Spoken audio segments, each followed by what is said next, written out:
사랑합니다. 성도 여러분, 5분 말씀 하루 묵상 최원호 목사입니다.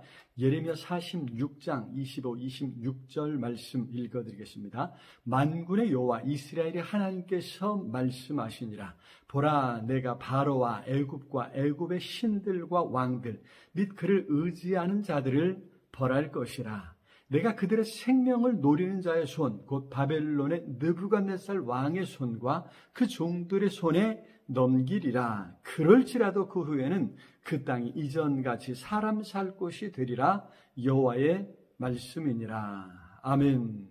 지금까지는 이스라엘 하나님의 백성에 대한 심판과 멸망을 말씀하셨습니다.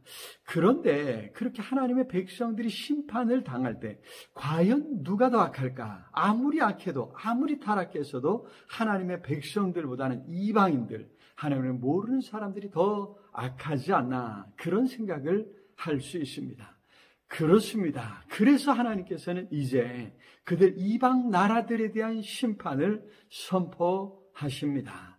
그들 이방 나라들은 하나님을 모르고 우상을 만들어 섬기며 죄 가운데 살아가고 있었습니다.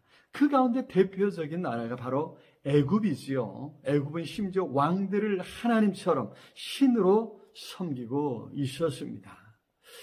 그런데 이스라엘은 그런 애굽을 부러워하며 늘 애굽을 의지하려고 했습니다. 바로 앞에서 바벨론의 포로로 끌려가지 않고 남은 유대인들도 하나님께서 가지 말라 하셨음에도 계속해서 애굽으로 도망가려 했고 애굽을 의지하려 하지 않았습니까? 얼마나 어리석은 선택인지 모릅니다. 하나님을 의지하지 않을 때 어리석을 수밖에 없습니다. 당장은 잘 선택하고 잘 결정한 듯 보일지라도 하나님을 떠난 하나님의 말씀에 불순종한 결정은 결국 망하는 길인 것입니다.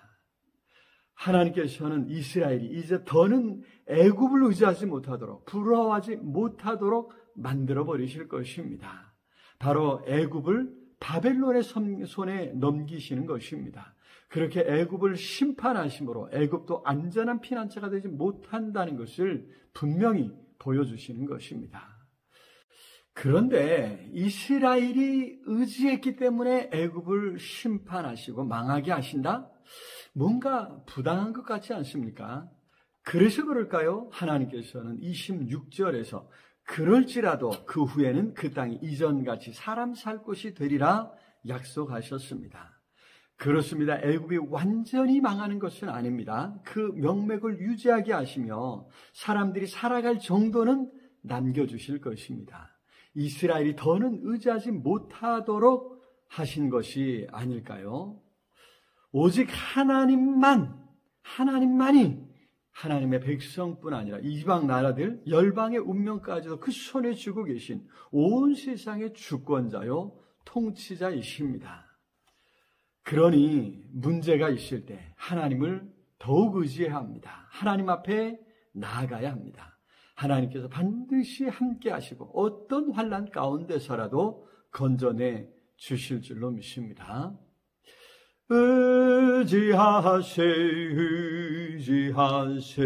주 의지하세 구하시네 곤구하시네.